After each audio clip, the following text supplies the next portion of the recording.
মানুষ কি কখনো সিঙ্গেল হয়? আমি তো সবসময় প্রেমে থাকি। হয়তো বা এমনও হচ্ছে আপনার পাঁজরের হাড় দিয়ে বানানো মানুষটাকে আপনি আরেকজনের সাথে রিক্সায় ঘুরতে দেখেছেন। আপনি জানেন না যে আপনার হবু বউ আরেকজনের প্রেমিকা হয়ে রিক্সায় ঘুরে বেড়াচ্ছে।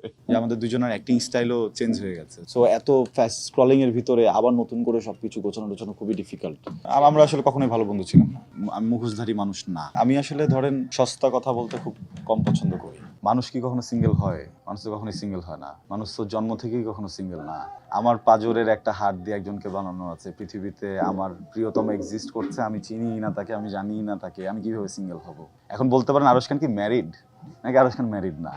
তাহলে আমি বলবো যে না, আমি ম্যারিড না। আমি তো সবসময় প্রেমে থাকি। ঢাকা শহরে এমন কোনো গলি নেই যেখানে শুটিং করিনি।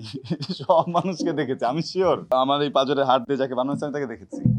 আমার মনে হয় সবাই আমরা যারা এই ফিল্ড কর্মী, যারা ফিল্ডে কাজ করি, আমাদের সবারই কম বেশি দেখা। হয়তো বা এমনও হচ্ছে আপনার পাঁজরের হাড় দিয়ে বানানো মানুষটাকে আপনি আরেকজনের সাথে রিক্সায় ঘুরতে দেখেছেন। আপনি জানেন না যে আপনার হবু বউ আরেকজনের প্রেমিকা হয়ে রিক্সায় ঘুরে বেড়াচ্ছে। এটা এই জন্য এসব নিয়ে কম ভাবাটাই শ্রেয়। ভাবতে গেলে জটিলতা সবার সাথেই তো হচ্ছে। মানে এটা তো নতুন কিছু না, তাই না? মানে আমি আমি যাকে বিয়ে করবো অবশ্যই সে কখনো না কখনো কারো প্রেমিকা ছিল। সদ্য জন্মানো বাচ্চাকে তার বিয়ে করতে পারবো না। কার সাথে? আমি তো জানি না সেটা। আমার আমার যেটা হচ্ছে গিয়ে আমি যাদের সাথে কাজ করছি I'm comfortable with them. So I don't know এই জায়গাগুলো যদি কখনো হওয়ার থেকে হবে। যেটা হচ্ছে যে একসাথে অনেকদিন অ্যাক্টিং করেছি, একই রকমের একটা অ্যাক্টিং প্যাটার্ন ছিল, অ্যাক্টিং স্টাইল ছিল। এখন আসলে দুজন দুই স্টাইলে অ্যাক্টিং করি। যে আমাদের দুজনের অ্যাক্টিং স্টাইলও চেঞ্জ হয়ে গেছে। সো এখন এসে আসলে যেহেতু দুজন দুই স্টাইলের মানুষ, ওইটা এক করতে গেলে আর আরেক জটিলতা। ওখানে আবার অনেক সময় দিতে হবে।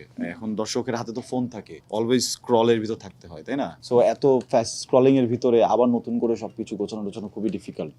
আমার মনে হয় যে এইটা নিয়ে আসলে মানে ভাবতে গেলে আমার এই সামনে ক্যারেক্টারগুলো নিয়ে আমি কি করব, ওই ওই ভাবনাটার জায়গাটার সাথে একটা বেইমানি করা হবে। আমার ওই সময় পুরো সময়টুকু দিয়ে আমার ভাবা উচিত যে ঈদের আগ পর্যন্ত যে কটা কাজ করছে ওগুলো কিভাবে বেটার করা যায়। বিষয়টা নিয়ে জানতে চাইবো হুম। তার সঙ্গে যোগাযোগটা আছে কিনা বা কথা কার সঙ্গে?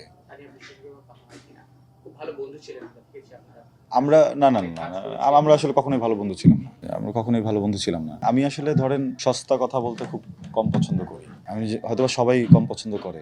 আমার কাছে যেটা মনে হয় আরকি, আমি ব্যক্তিগতভাবে সস্তা কথা বলতে পছন্দ কম করি। সো এইজন্য ধরেন আমি এমন কোনো কথা বলিই না যে কথাগুলো আসলে অপ্রাসঙ্গিক বা ভিত্তিহীন, বা ধরেন বলার জন্য বলে দিলাম।